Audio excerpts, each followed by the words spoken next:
Welcome to our new channel and the Orlando Real Recap. My name is Ken Posick, and if you know me from my other channel, at Ken Posick, you know that I talk about a lot of real estate and development news over on that channel. But we wanted a completely separate channel for theme park reviews and food and news of things that are going on here, whether you're visiting here or you already live here and you want to just be a better informed Orlandonian. So make sure you hit the subscribe button and let's get into today's show. Have you been anywhere in 2024 that didn't accept cash? Well, that trend continues to move on, and the Florida state legislature is getting involved. We did actually a story on our Instagram. It was just a quick note around Southern Hill Farms in Claremont going to where they had cash only for decades to where it doesn't accept cash anymore and they only accept card. And this was kind of funny because, well, the comment section went insane where people were like for this and against this. But just my own anecdotal story, my family, we actually went to Southern Hill Farms last week. We wanted to go pick strawberries. It's an amazing place to go pick strawberries, by the way. They've got great donuts and things for kids' rides.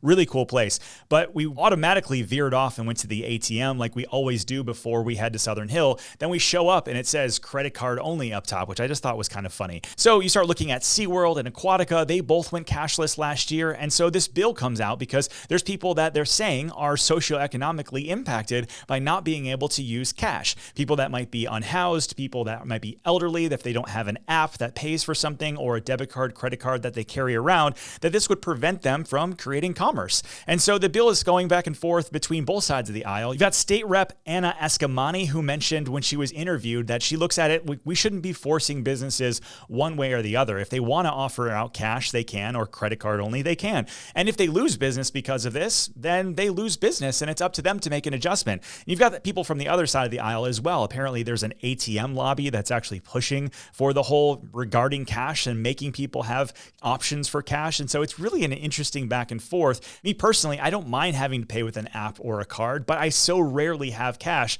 that cash only businesses are actually tougher. So let me know down below what you think. Is this a big deal one way or the other?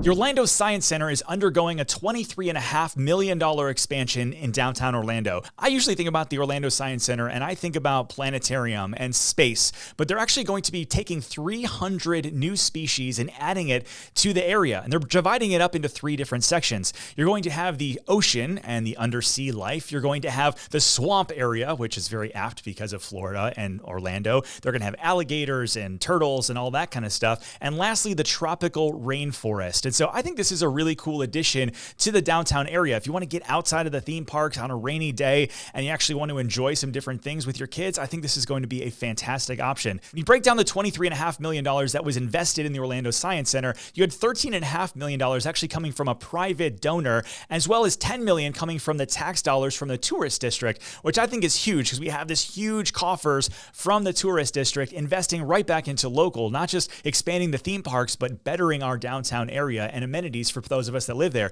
So let me know, have you been to the Science Center lately, or would this finally get you to go for the first time? Let's take a moment and talk about our sponsor for today, which is my real estate team, the Posick Group. If you check us out over on Google, we've got over 765 5-star reviews helping people buy, sell, invest, relocate, all that good stuff here in Central Florida. So whether you're making a move in 2024 or beyond, feel free to reach out. TheOrlandoReal.com/real. One of the biggest stories to come out of Central Florida and really Florida in general in 2023 was the Brightline finally opening between Miami and Orlando.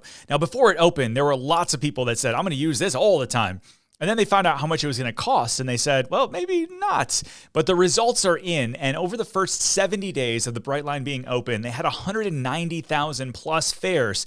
This has actually emboldened both Brightline and the state of Florida to say, this is a very feasible way for people to get around the state. It kind of shrinks our state as well, because you can go to Miami and have dinner and drinks and a show and come back the same day without having to drive. And Brightline is looking at corporate partnerships like the airlines as well and saying, hey, you could have your flight attendants use this in between the flights and say, hey, instead of taking up a spot and having somebody do a dead leg back, you could have somebody just jump on the train and go between West Palm and Orlando. So a lot of different ways that they're looking at being creative and trying to have more people use this. Now let's look over at the state legislature and see what they're looking to do there. There's actually 2 things going on at the state level right now. One would set aside 44 feet on the side of I-4 between Orlando and Tampa that would set aside for the Brightline. The second thing the state's looking to do is set aside $50 million for like roads and bridges all along this 44-foot strip all the way between Orlando and Tampa. And so I think this is a good thing, but some people say, hey, listen, they want the government out of private sort of things like the Brightline. Other people, and usually the same people, are saying that we need more public transportation. And so you got to kind of decide, is this something that you think is feasible? Would you use it or not? And do you believe that it will alleviate some of the cars off the road even if you don't use it? I'm interested in your thoughts. One of the most fascinating studies that I look at every year is the U-Haul study of where people are moving to and from. And they put out this percentage and a top 25 list of where there's actually more people moving to than moving away from. And the top 25 list boasted really well for Central Florida, and the city's kind of right around us. The number one city in the entire country that people were moving to and not away from was Palm Bay and Melbourne, which is about 90 minutes or so, a little over an hour, depending on where you're at in Central Florida.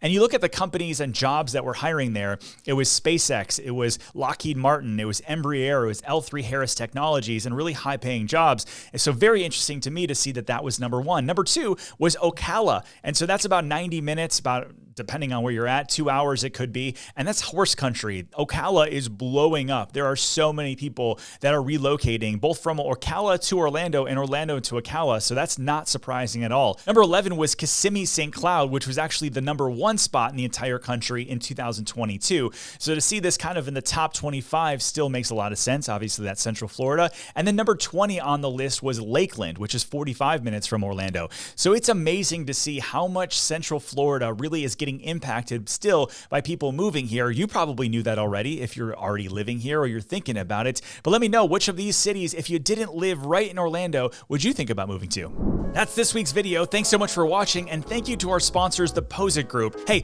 if you're around town and you see a news story that we should know about, DM us over on Instagram at The Orlando Real, or shoot us an email, news at The Orlando Real, and you might be featured in one of our future videos. Thanks so much, and we'll see you guys on the next video.